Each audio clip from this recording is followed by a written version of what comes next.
Jadi sebelum kita mulakan kelas hari ini, sama-sama kita bacakan doa. A'udzubillahi minasyaitonir rajim. Bismillahirrahmanirrahim. Allahumma ftah alaina hikmataka wa anshur alaina min hazaini rahmatika ya arhamar rahimin. Rabbi shrah li sadri wa yassir li amri wahlul 'uqdatam min lisani yafqahu qawli. Rabbi yassir wa la tu'assir ya karim. Rabbi yassir wa la tu'assir ya karim. Rabbi yassir wa la tu'assir ya karim. Jadi hari ini saya ucapkan Assalamualaikum dan selamat datang ke kelas sains pada hari Khamis 29 Julai 2021.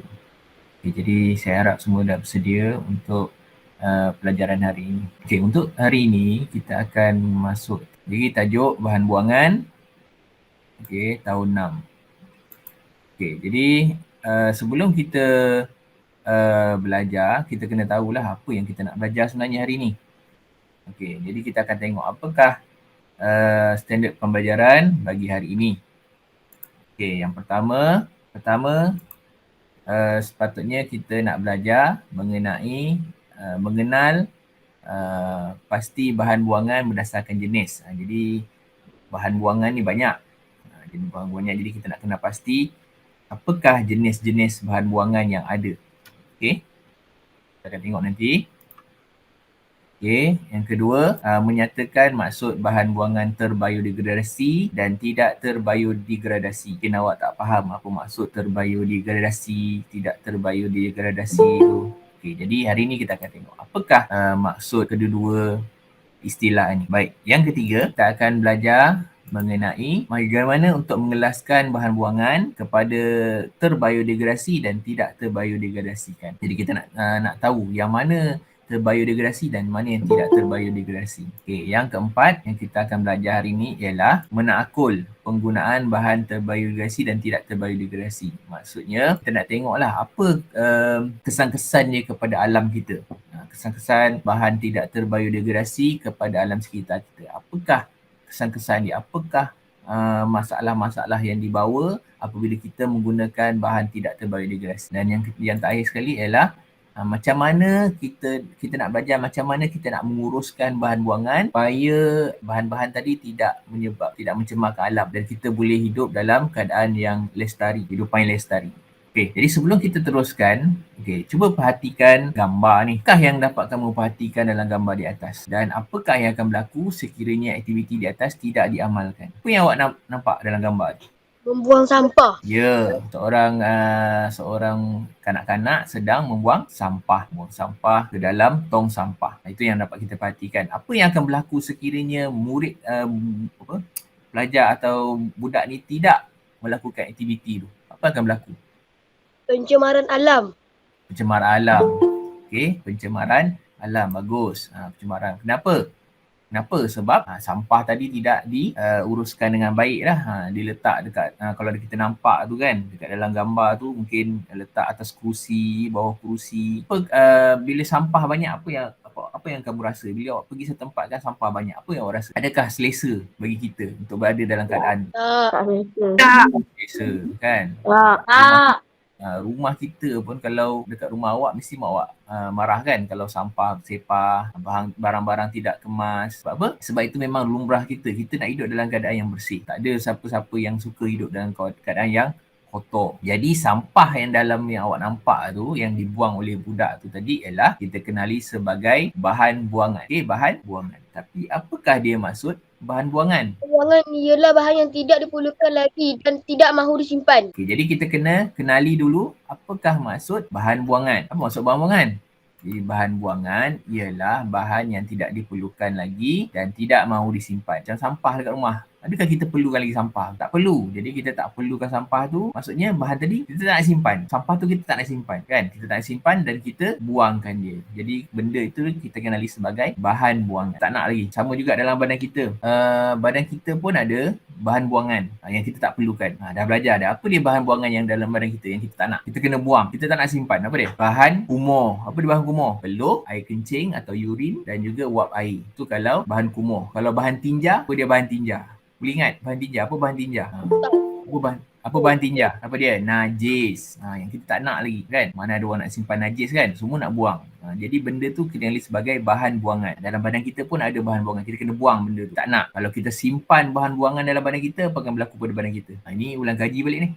Apa berlaku pada badan kita kalau kita simpan bahan-bahan buangan tu? Badan kita akan mendapat apa? Penyakit. Penyakit sembelit. Sebab kita tak buang benda tu.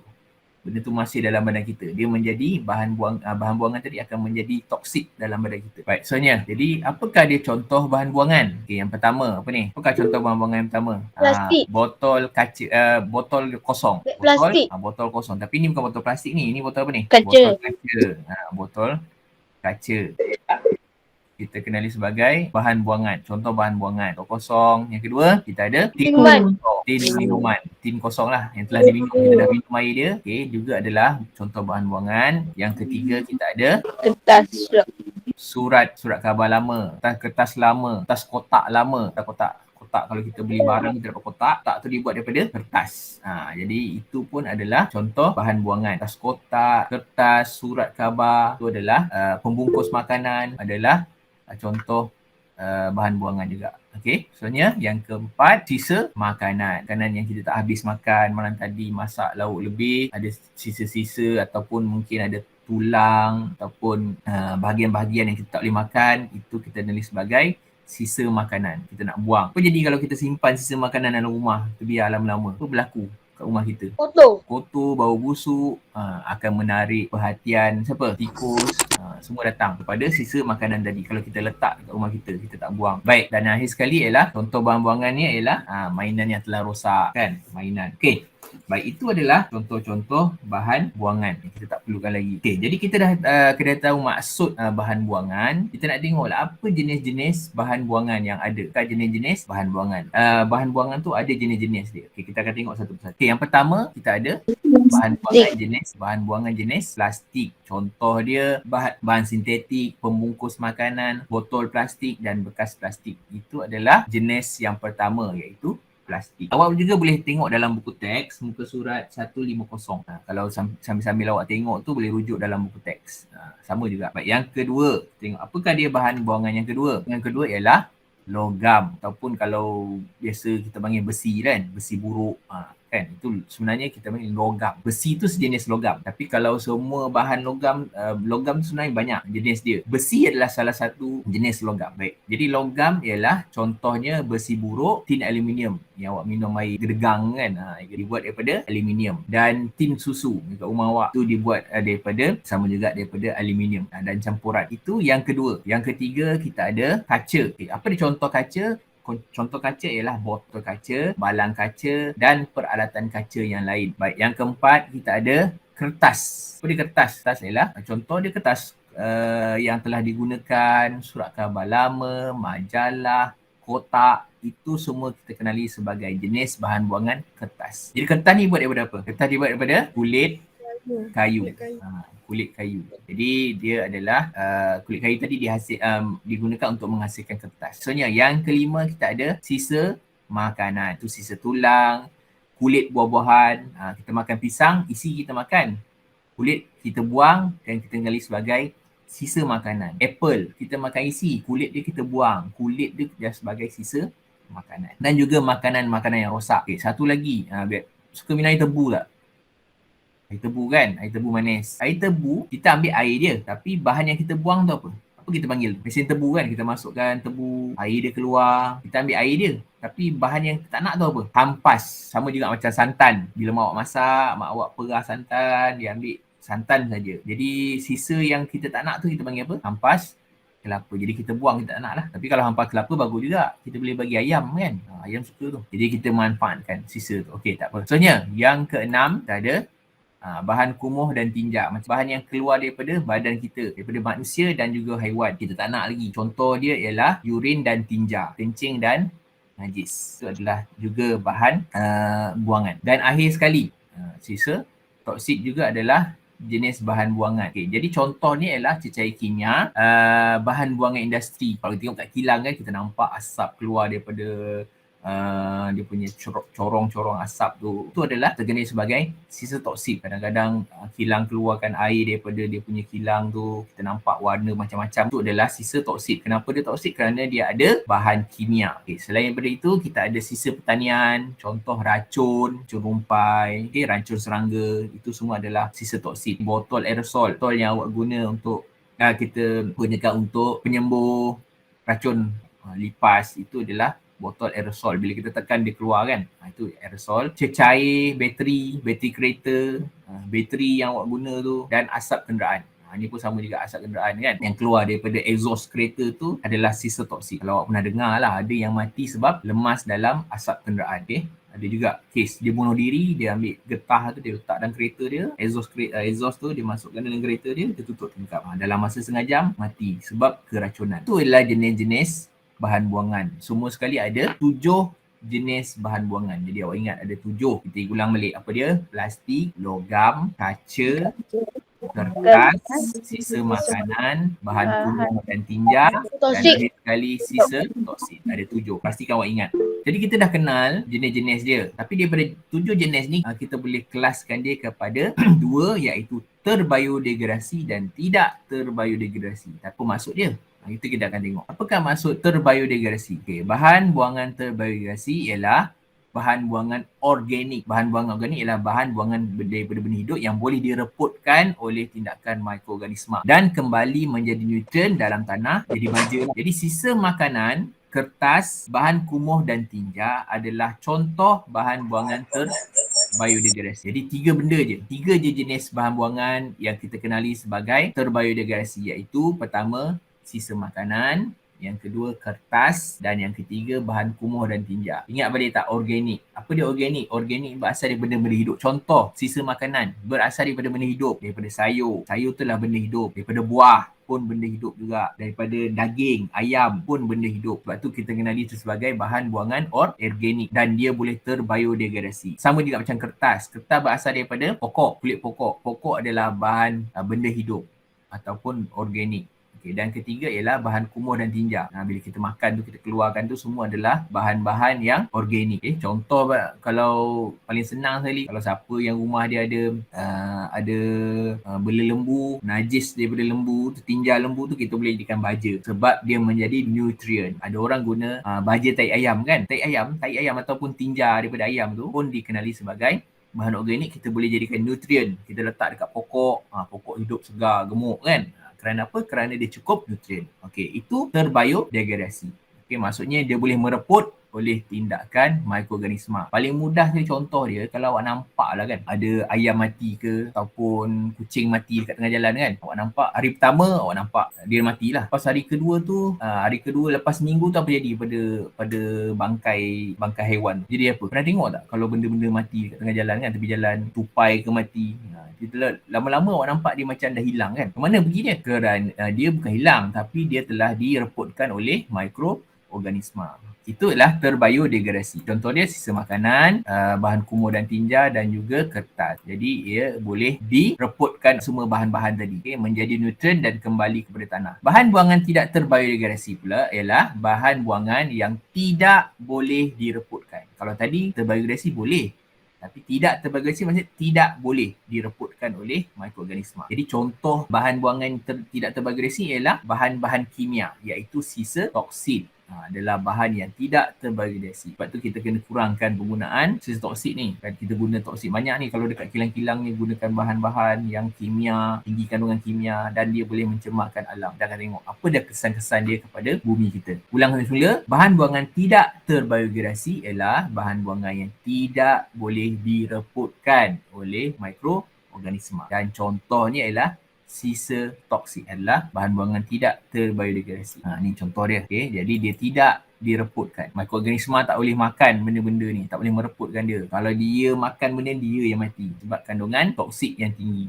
Dia tak boleh hidup dalam... kita dah belajar kan tajuk mikroorganisma. Organisma ni dia kena keadaan sesuai. Tak boleh terlalu panas, tak boleh terlalu sejuk, tak boleh banyak asid menyebabkan dia tak boleh hidup.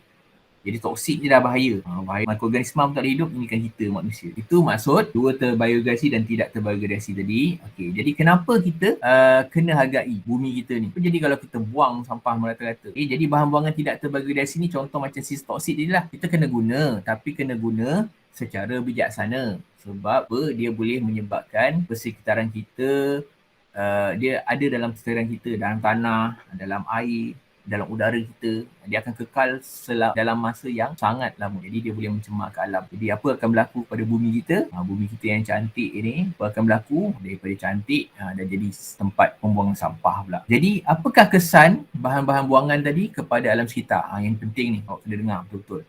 Apakah kesan dia? Bahan buangan yang kita dah belajar tadi, 7 tadi kan, apa kesan dia? Pencemaran udara. Kedua, menyebabkan pencemaran air. Yang ketiga, dia ada kesan dia ialah hujan asid. Yang keempat, banjir kilat. Yang kelima, kita ada penyakit. Dan yang keenam, kita ada kemusnahan habitat flora dan fauna. Faham tak masuk flora dan fauna tu? Apa maksud flora dan fauna? Haiwan dan tumbuhan. Ya, haiwan dan tumbuhan. Flora dan fauna ialah haiwan dan tumbuhan. Kita tengok satu-satu. Apakah dia kesan dia? Pencemaran udara. Macam mana berlakunya pencemaran udara ni? Daripada asap-asap kilang, asap daripada kenderaan. Okey, macam mana dia mencemarkan alam? Asap kilang ni sebenarnya dia membebaskan bahan-bahan kimia yang mana dia akan menyebabkan udara kita menjadi mengeluarkan menghasilkan bau yang kurang menyenangkan. Okey, atau pencemaran udara lah tu. Menyebabkan udara kita langit kita daripada warna cerah jadi kuning, menunjukkan ada pencemaran udara. Kalau kita pergi dekat bandar-bandar kan, kita rasa panas. Kenapa rasa panas? Tak macam dekat hutan. Kerana dekat bandar tu tinggi kandungan karbon dioksida, dia menyebabkan rasa panas kerana banyak kenderaan yang membebaskan karbon dioksida. Okey, itu yang pertama, menyebabkan pencemaran udara. Okey, yang kedua, pencemaran air. Macam mana berlakunya pencemaran air? Inilah ni sampah-sampah yang kita buang dalam sungai, dalam laut tadi, akan menyebabkan pencemaran air. Sampah-sampah kita buang dekat laut. Sebenarnya sampah-sampah tadi bila dihanyutkan dia akan sampai ke kawasan pantai. Sebab tu kita nampak dekat tepi-tepi pantai tu kan banyak botol-botol kosong. Walaupun bukan dibuang kat situ, dibuang kat laut, tapi ombak tadi membawa sampah tadi berkumpul dekat pantai. Jadi pantai daripada cantik dah jadi tak cantik lah. Pergi PD tengok sampah berkumpul. Selesa tak kita? Tentu tak selesa kan. Dan yang ini daripada kilang-kilang yang mengeluarkan sisa toksik, dia masukkan ke dalam sungai. Jadi apa akan berlaku bila sisa toksik tadi masuk ke dalam sungai tadi? Ikan-ikan akan mati. Air minuman kita daripada sungai kan, kolam, tadahan. Bila bahan kimia ni masuk, dia dah menyebabkan air-air tadi telah cemar. Jadi kalau kita yang dapat senang kena penyakit tu kan, sekejap lagi tengok penyakit-penyakit. Itu adalah pencemaran air. Okey, yang ketiga kita ada hujan asid. Bila kilang keluarkan asap, dia bebaskan ke udara. Tengok gambar tu, bila dia bebaskan udara, bahan kimia tadi akan bercampur dengan air hujan. Jadi bila hujan turun, dia dikenali sebagai hujan asid. Hujan asid ni kesannya awak pergi main hujan dekat luar tu tak lama-lama besok mesti demam. Kerana apa? Kerana kesan daripada asid yang ada dalam hujan asid tu. Kemudian bangunan-bangunan, bangunan-bangunan jadi rosak kan, jadi kusam, rosak sebab apa? Hujan asid tadi bila dia turun, dia kena pada dinding-dinding bangunan, dinding bangunan akan reput, besi-besi akan senang berkarat. Itu kesan dia, hujan asid. Okey, yang keempat kita ada banjir kilat. Macam mana boleh berlaku banjir kilat? Kalau awak pernah dengar lah dekat Kuala Lumpur kan selalu bila hujan lebat jadi banjir kilat. Hujan lebat sikit banjir kilat. Punca dia Haris, apa punca dia Haris? Longkang tersumbat. Ya, longkang tersumbat. Ni contoh dia KL kan. Yang gambar tadi kat KL, yang ni kat luar negara ni.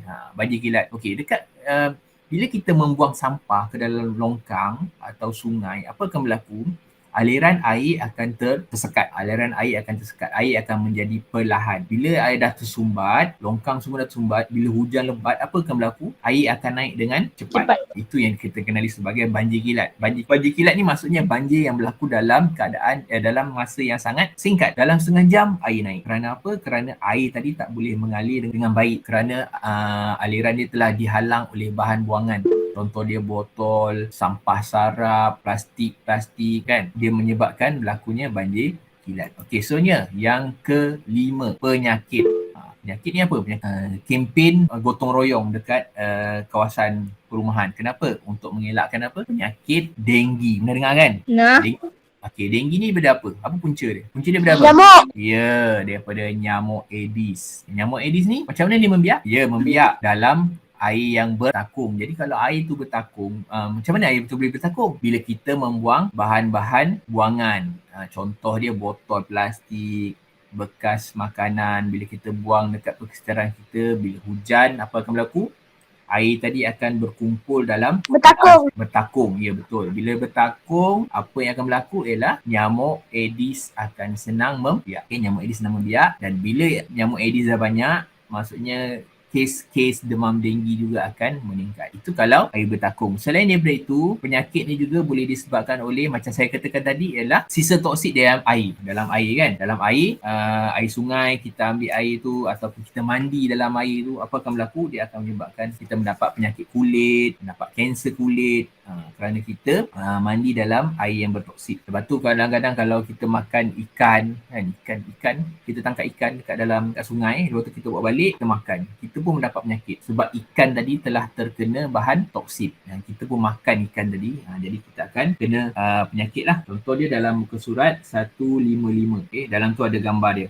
Ada pembiakan Aedes, lepas tu ada penyakit yang disebabkan oleh ikan yang telah dicemari oleh bahan toksik dalam sungai.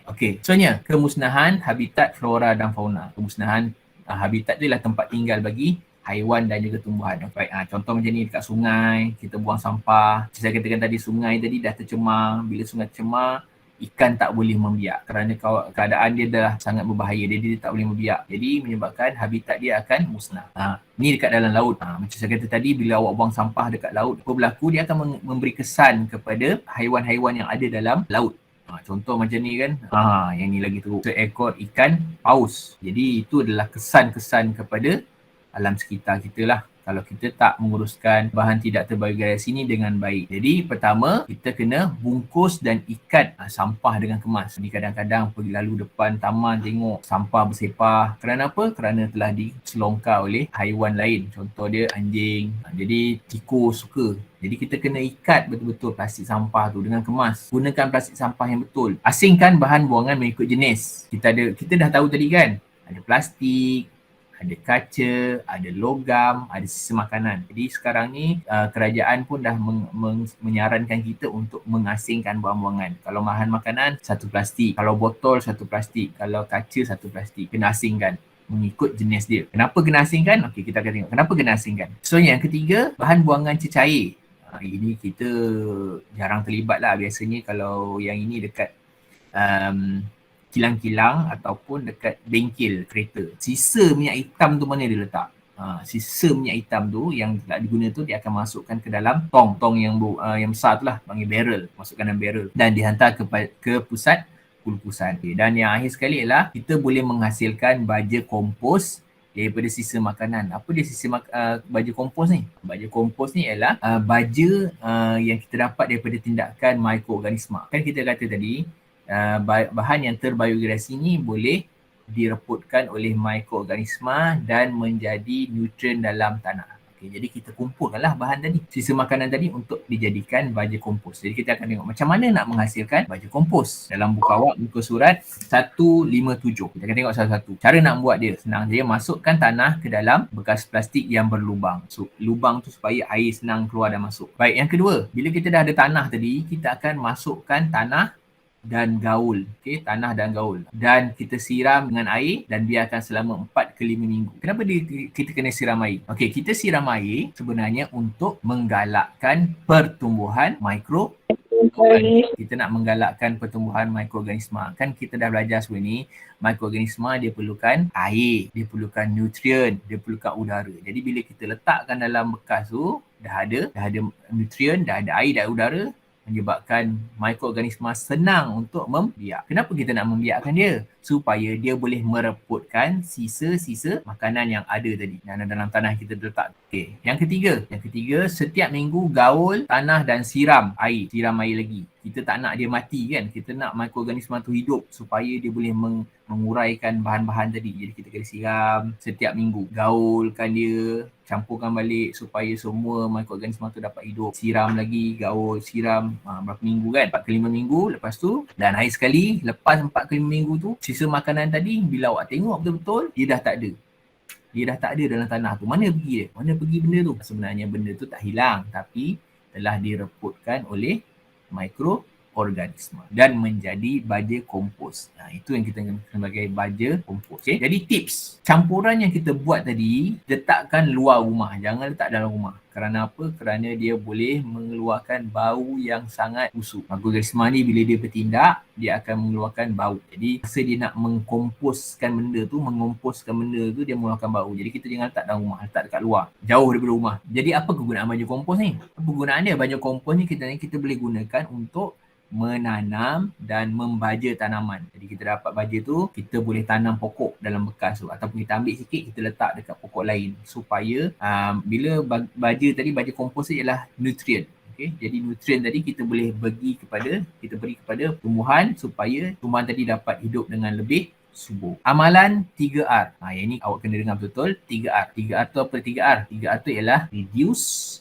reuse, recycle. Apa dia reduce? Reduce ialah mengurangkan. Okay? Reuse maksudnya guna semula. Reuse. Recycle yang ketiga. Recycle ialah kita semula. Okay? Kita semula. Baik. Kurangkan. Kita kurangkan apa? Kurangkan penggunaan plastik. Ini pun telah dilakukan dilaksanakan oleh kerajaan, yang mana kita kena kurangkan penggunaan beg plastik. Gunakan beg kita semula. Reuse. Reuse maksudnya guna semula. Guna semula pelbagai bahan buangan. Contoh dia tayar buruk, kita reuse balik, kita guna semula, jadikan dia pasu bunga. Ataupun botol-botol plastik itu kita guna semula, jadi bekas pensel, pasu bunga, macam-macam lah.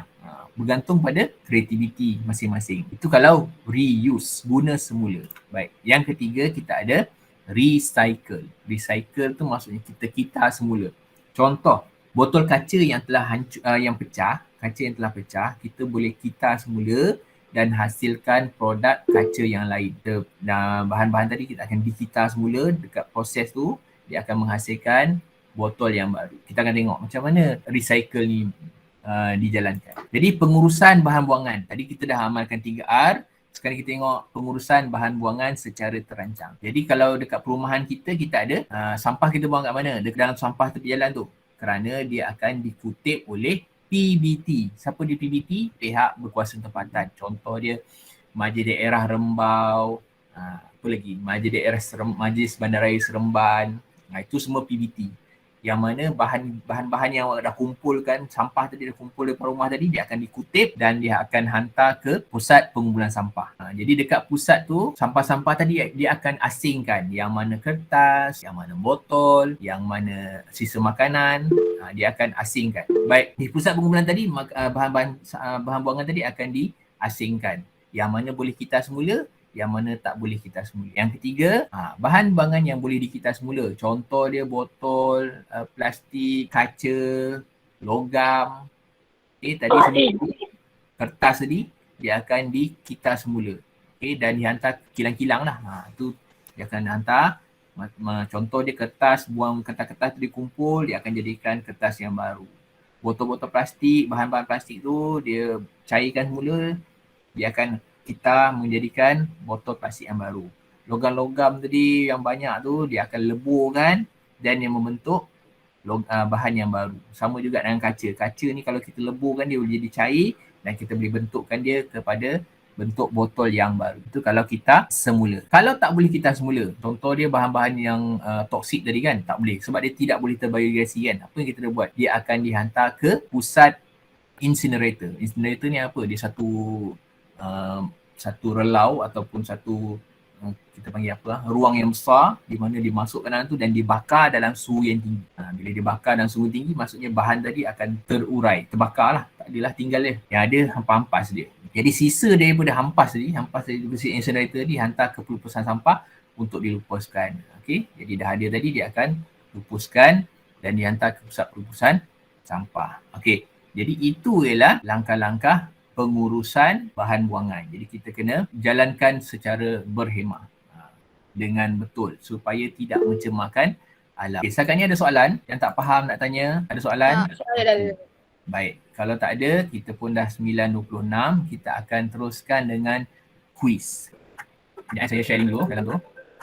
Nanti awak masukkan dekat situ. Okay, cek dekat bahagian mesej, saya dah pastekan link untuk soalan. Okay, dan bila dah ada tu boleh masuklah. Okay, saya sedang tunggu. Okay, baru seorang masuk.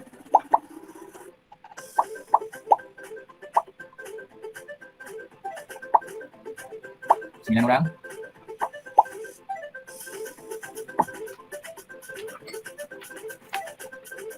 Okay.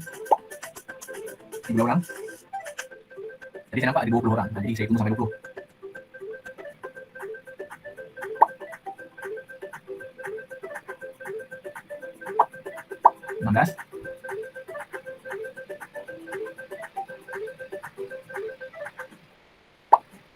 Okey, 17.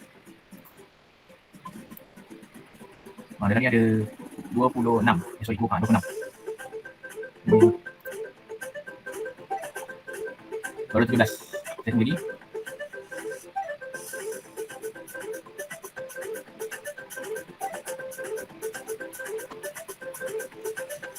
Okey, kalau dah bersedia, ada lagi. Sekejap Ya, Faris. Ada apa? Boleh on mic untuk cakap? Masuk. Tak apa. Nanti saya akan bagi recording. Awak jawab je soalan ni.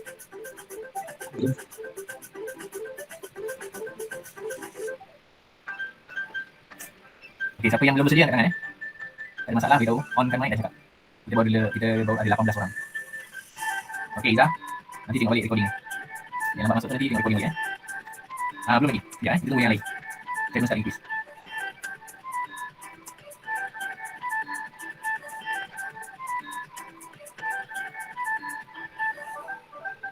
Okey, siapa yang belum masuk lagi? Tolong angkat tangan.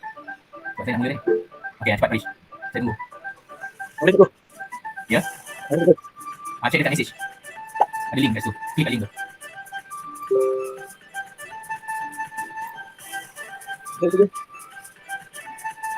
Dekat message. Kalau awak guna telefon, tekan 3 titik tu dan cari in call message. Oh, sekejap awak lambat ni. Sekejap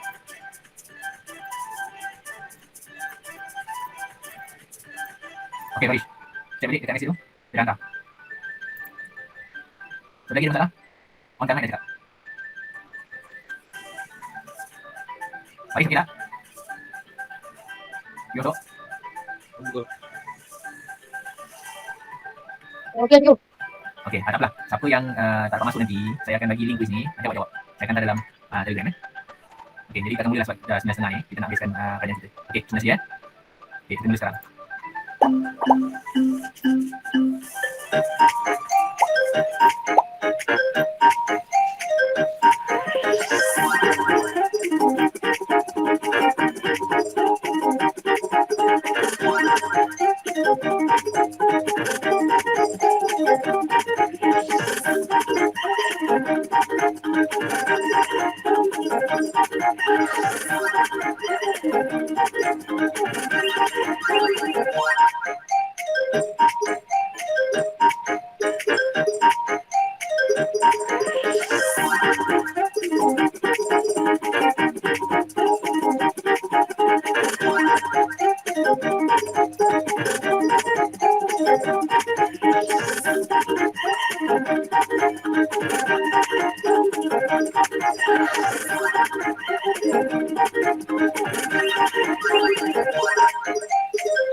Okey, tanya Khalila, 7 jawapan betul berturut-turut. Kita dapat potong Khalila. Khalila sekarang dia di tempat pertama dengan 6,503. Okey, Ayu juga berbeza dengan 5,480.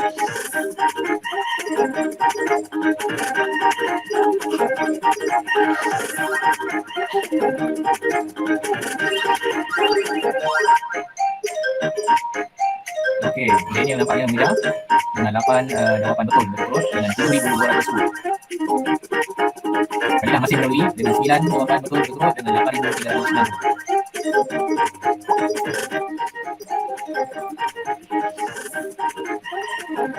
Farhana, cuba mengejar. Kedudukan silih berganti. Tetapi Kalila masih pada tempat pertama. Daniel naik tempat 2. Arif Ikram naik pada tempat. Arif Aiman naik daripada tangga ke-8 ke tangga ke-6. Kedudukan dipotong oleh Farhana. Daniel cuba mengejar Kalila.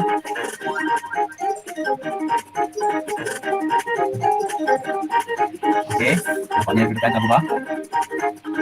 Daniel nampaknya outron yang kedua.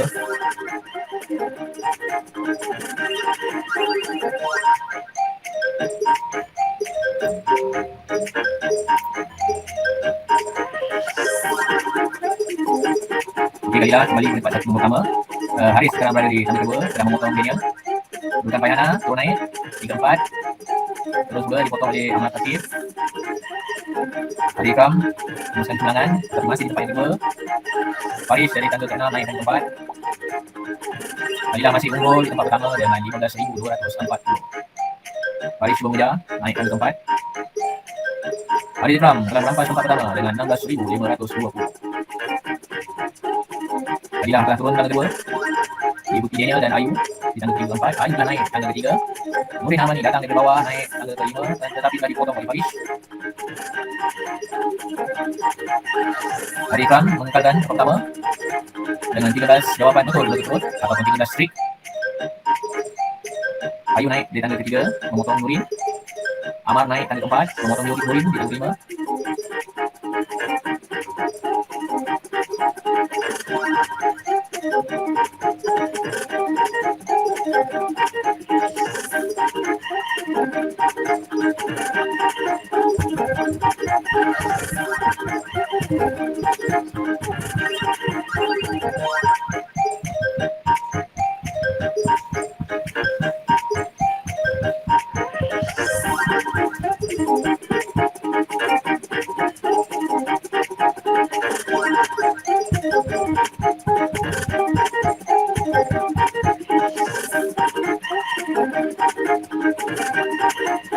Daniel telah naik tangga 2.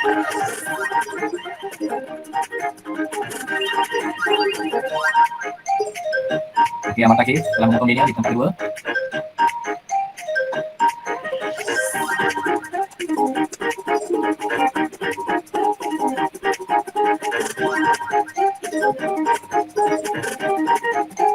Muhammad Syawal baru satu saja soalan dijawab. Okey, ada masa lagi.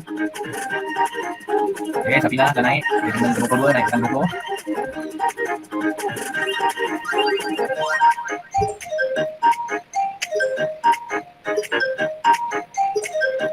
Okey, kita tak ada maksud apa. Nanti saya akan bagi link ni, link ni untuk jawab sekali lah. Atau awak boleh jawab lebih dari saya tak apa. Yang penting kita belajar daripada kesilapan. Saya boleh jawab. Kaliana, Izzah, Adi, di tangga ke-16. Syawal naik tangga 2.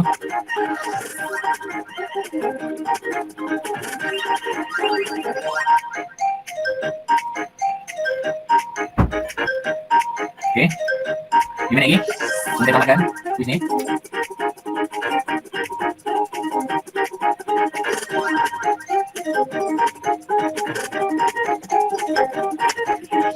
Izzah naik tangga 17.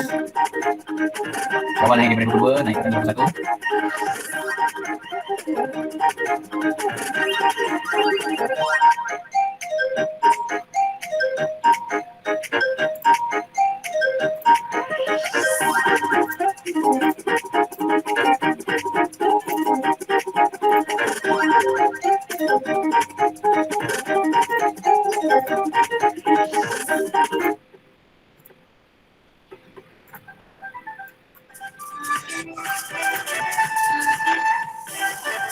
Okey. Nampak macam dah tak ada jawab. Tinggal Izzah dan Syawal saja. Okay, tak apa. Saya akan tamatkan kuis ni. Nanti awak akan jawab dalam Telegram. Okey. Kita akan tengok siapa pemenang ya. Okey, tempat 3 dimenangi oleh Arif Aiman. Yang kedua dimenangi oleh Ahmad Akif. Yang pertama dimenangi oleh Haris Ikram. Okey. Jadi saya rasa sampai sini sajalah pelajaran kita untuk hari ini. Okey. Jadi nanti saya akan sharekan bahan ni dalam Telegram kepada mereka-mereka yang tak dapat join hari ini. Okey. Baik, sebelum saya tamatkan, ada apa soalan? Ada cikgu. Ada. Okey. Okey, kalau tak ada, sampai sini saja kajian kita hari ini. Saya harap apa yang saya sampaikan hari ini dapat kamu fahami dan akan membantu kamu dalam memahami tadi. Okey. Baik, jadi sekian saja. Assalamualaikum warahmatullahi taala wabarakatuh. Terima kasih semua. Waalaikumsalam. Cikgu. Terima kasih cikgu. Cikgu. Sama-sama. Cikgu. Bye. Terima kasih. Assalamualaikum. Waalaikumsalam.